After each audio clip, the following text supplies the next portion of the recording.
So hello everyone in Theater Appreciation Land.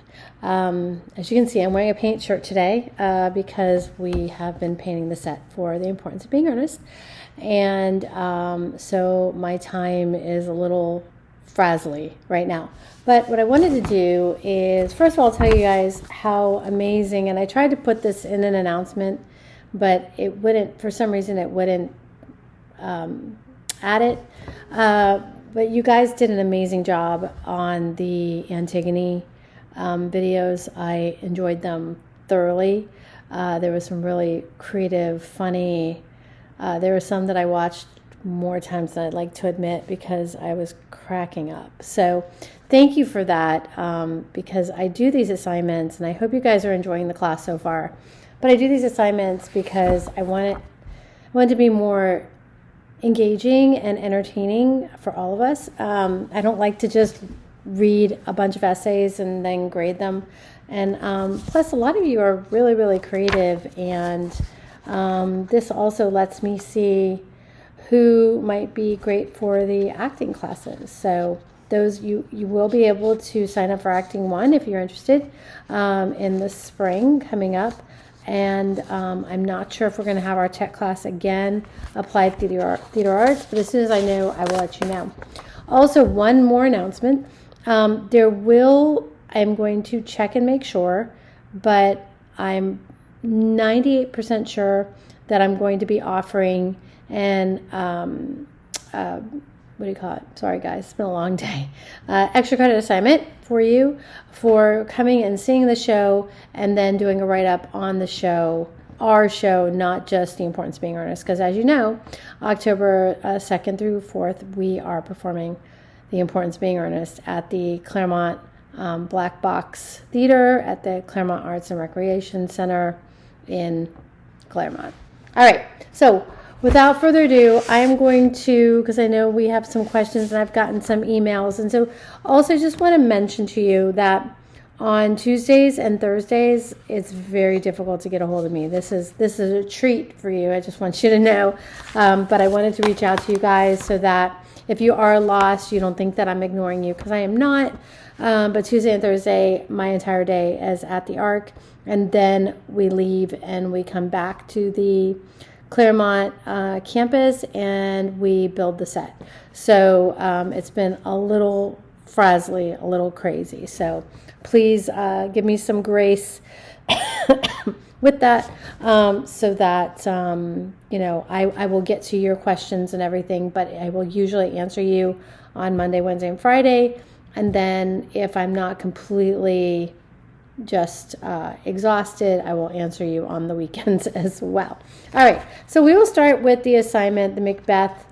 Actually, no, I lied. We will start with the other assignment, the where is it? The quiz, the Shakespeare quiz. So all that is, guys, is the crash course Shakespeare, and then you're going to answer the 18 questions. That is literally it. That's all you're doing. But please, please, please watch the Crash Course Shakespeare. If you don't watch the Crash Course Shakespeare, you will get the wrong answers. And I know these answers pretty well, so I will know if you watched it, because the answer will be completely wrong. All right? So please don't get into that habit of just ChatGPTing it, because your answers will not be what the guy in the video says, okay? All right, so the next assignment, Macbeth, Act 1, Scene 6. Okay, so you are going to do an AI version and your version. So what you will do is it says, what does AI say about Act 1, Scene 6 in imagery? Okay, so it says, Act 1, Scene 6. As they approach the castle, listen carefully to how Banquo and Duncan describe the castle. This is all very important because it's all imagery. If you've watched it or you know Macbeth well, it's a lot about birds. There's a lot of birds in this. Imagine you are walking up to this castle. Why is his flowery description very, very significant to what is about to happen. So what I need from you is you to write, what does AI say about the imagery in Act 1, Scene 6? And then I want you, in that next paragraph, to write, what do you feel about the imagery of Act 1, Scene 6? They should be different. They should be vastly different. I don't want you to regurgitate what AI said. I want you to be thinking on your own. And really, really, I really wish that we could have a powwow about this, all of us, that we can get on some sort of Zoom and just hammer out this scene, because I find this to be most of the most intriguing and fascinating scenes in all of Macbeth, even though there's a lot more that are maybe more entertaining. This one just really sets the scene, and that's why I kind of want you guys to really, really think about the imagery in this scene, okay? Then you are going to, the next question, let me see, are you doing the imagery on this? Let me look.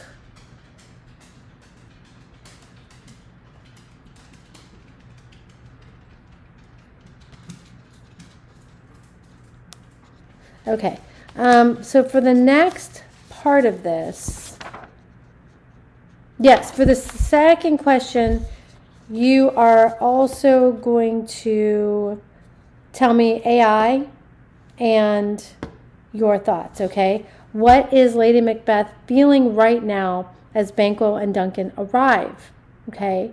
So go ahead and put this in AI, and then I want your feelings. I am so curious to hear about your feelings on this and who you think Lady Macbeth is at this moment in time. What is her archetype? Is she protective? Is she just plain evil? Is she scared? You know, what is going on in Lady Macbeth's brain right now, to where you can kind of tell me what's going on in her head when Banquo and Duncan arrive, and what about opening that door? What does that reveal about her character? How would she open that door? So that might be a little bit of a trick question, just saying. So I'm very curious to see if anybody out there thinks like me about this. I will tell you this, my opinion in grad school was the unpopular one with my cohort, but not with the professor. So I really kind of want to hear if anybody is thinking like me on this one, okay? Where are we in the plan? So that is not an AI question, that is a you question. Where are we in the plan of what is happening? Just answer that, okay? Next, what you're going to do, this part is not AI, this part is you, okay? So the next part of this, it is the, what is Lady Macbeth's attitude toward Banquo, Duncan, and Macbeth? Banquo's thoughts on Duncan, Lady Macbeth, and Macbeth, and then Duncan's thoughts on Banquo, Lady Macbeth, and Macbeth. So you need to watch the show. Let me see if I care which one you watch. I would prefer that you don't watch a movie version, okay? I would prefer that you watch a play. Only because sometimes the movie versions will over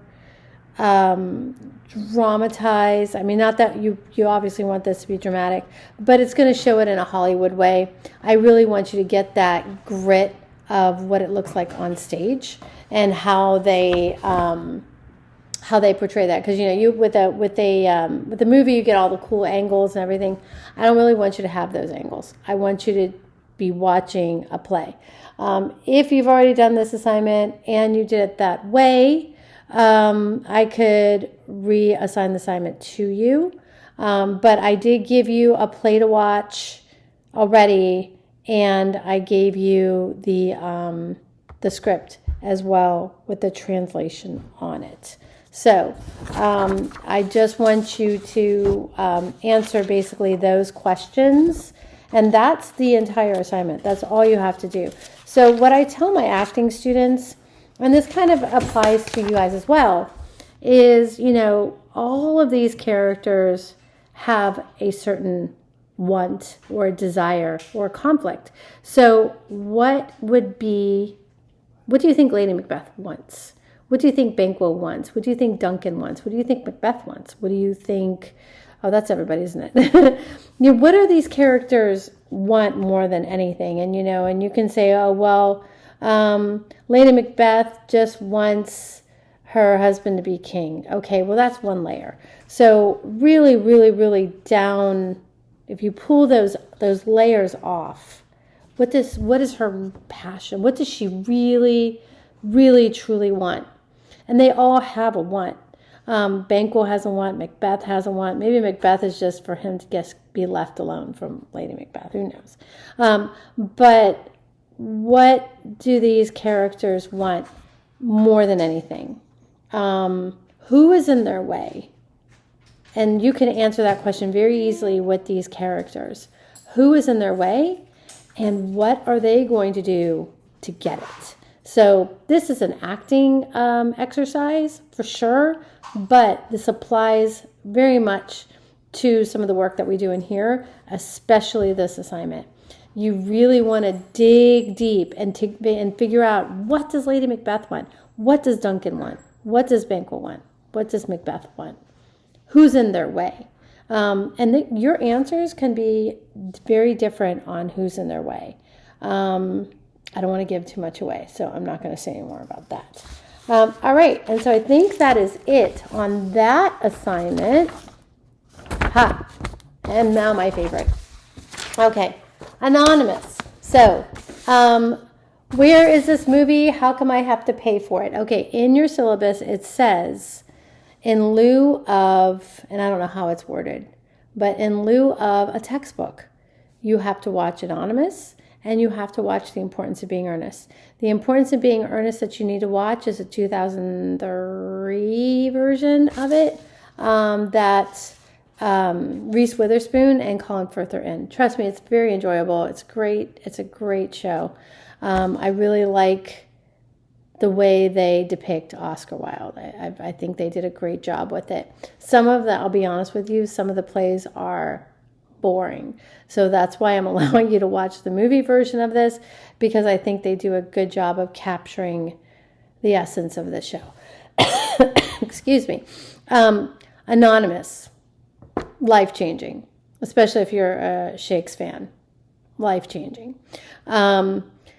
So you will need to do one of these things. First of all, you definitely need to watch the movie, okay? Please don't not watch the movie.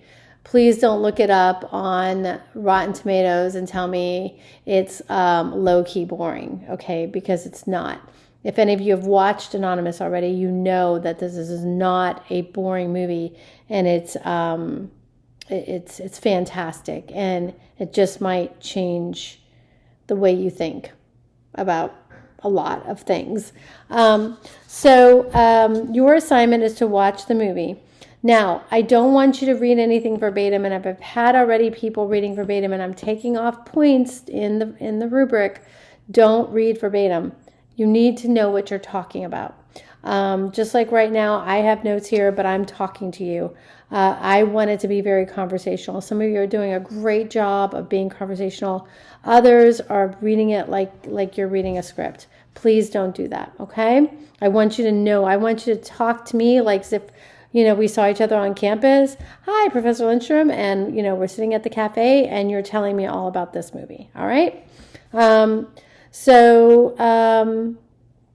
If you do have notes, I need to see them. If you have note cards, I need to see them. Choose one specific scene, not the whole movie, and describe what happens in the scene. That's step one. Step two, pick one character. It can be Queen Elizabeth. It could be Ben Jonson, Edward, whoever you want, okay? Identify the conflict. So we're talking about conflict again, right?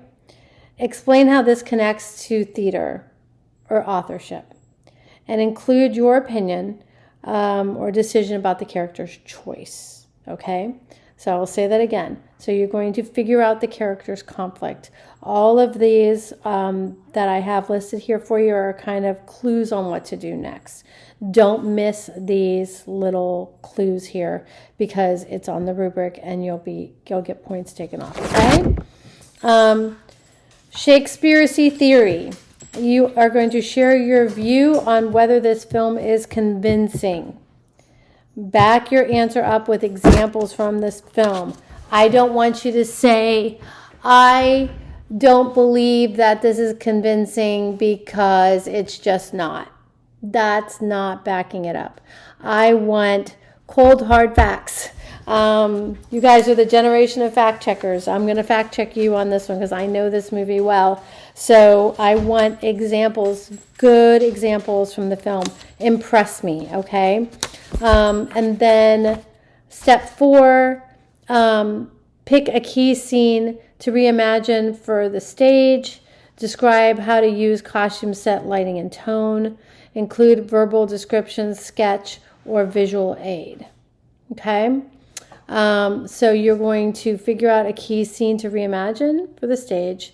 Describe how you'd use costume, set, and lighting. Verbal description, sketch, or visual aid. Step 5,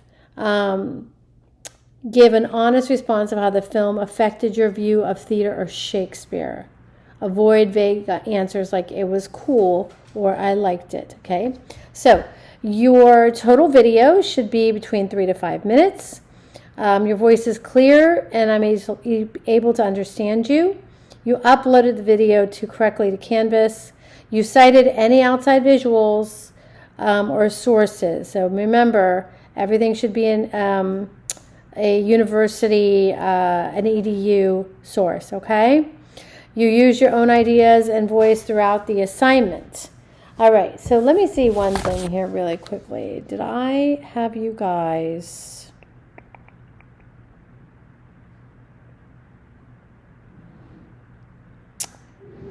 All right.